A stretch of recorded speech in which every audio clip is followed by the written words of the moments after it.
Ассаламу алейкум достар. Сіздермен бірге ғажайып оқиғалар мен әдеби деректер арнасы.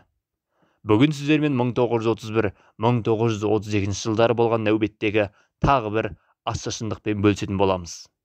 Оқиға басталмас бұрын каналға жазылып, қазақ тілді арнаны қолдай кетіңіздер. Нан ұрлап аман қалған бала.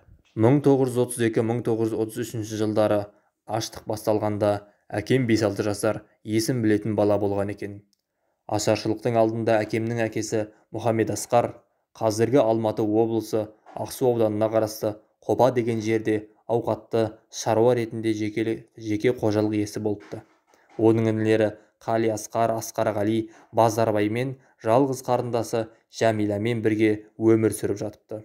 1928 жылдың тамыз айында байлардың мал-мүлкін тәркілеуден кейін ауылдың берекесі кете бастаған тұста темір жол салынып жатыр дегенді естіп, бұрынғы Ақжар, қазіргі Матай станциясына көшіп келіп, Сарықарын деген жерге орналасыпты.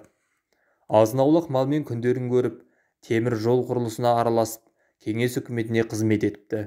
Алайда өздері жаңа үкіметті қолдай қоймаған көрінеді. Десе де басқа амалдары жоқ. Орын алған жағдайда мойынсұнған. Қала тұрғындары жаппай аштықтан қырылып, шамасы барлары босып кетіп жатқан тұста Мұхат мені, яғни Хасенді наубайханада жұмыс істейтін нағашысына «Өлсе не шара, Алланың ісі, өлмесе өзім тірі болсам бір күндері келіп алып кетермін» деп тастап кетіпті. Өзі болса інілерімен бас сауғалап темір жолдың құрылысымен бірге үйлерінен алыстай беріпті. Базарбай қиындық пен ашаршылыққа шыдамай бала шағасын алып Қытай ауып кетіпті. Ал мен болсам сол наубайшы нағашымның қолында наубайханада қалып нан жеп аштықтан аман қалдым. Нан мұндай жағдайда есептеулі болғандықтан маған аз ғана береді. Мен болсам оған тоймаймын. Сондықтан кішкентай бала болсам да қулыққа көштім. Бөлке нан пештен шығарылып ағаш сөрелерге тізіледі. Одан кейін өгіз арба келіп оларды қаптарға салып алып кетеді. Нан сөрелерде тұрған кезде байқатпай оны екіге бөліп, ортасындағы жұмсағынан үзіп аламын да қайтадан екі бөлікті бір-біріне жабыстырып орнына қоямын. Осылайша түк білмегендей отыра беремін. Мүмкін наубайшы нағашым оны сезіп көргенде болар, бірақ маған ұрсып, ендігәрі олай жасама деп айтып көрмепті. Ашаршылықтан әйтеуір бір ер бала болса да тірі қалсын деген ниеті шығар деп кейін өзім ой түйдім. Сөйтіп ұрпағының қадір-қасиетін білетін наубайшының арқасында ашаршылықтан аман қалдым.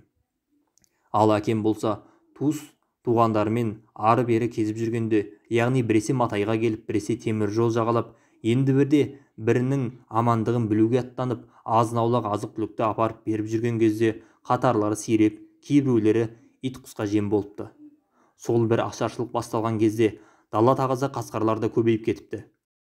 Бірде бір топ адамдар кетіп бара жатқан тұста алдыларынан бір топ қасқыр шығып, аман қалуға қашып құтылмаққа ұмтылған тұста біздің әжемізді, яғни Мұхаттың жұбайы, тағы бір-екі жүгіруге шамасы келмеген әйелдер қасқырларға жем болған көрінеді. Осылайша жан түршігерлік оқиға ашаршылық жылдарында жиі кездесті. Өйткені қасқырлар адамдарға шабуыл жасаған кезде олар алдана тұрсын деп қыздарын немесе әйелдерін қасқырларға қалдырып, өздері әупірімдеп аман қалған.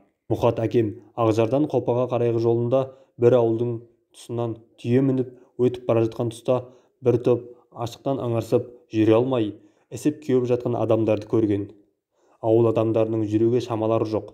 Тек түйеңді тастап кет, түйеңді тастап кет деп айғайлай беріпті. Алғашында не болып жатқанын біле қоймаған отағасы бірінің етін бірін жегендіктен олардың ісініп кеткенін керегеге жайылған бір түрлі етті көргенде барып түсінген.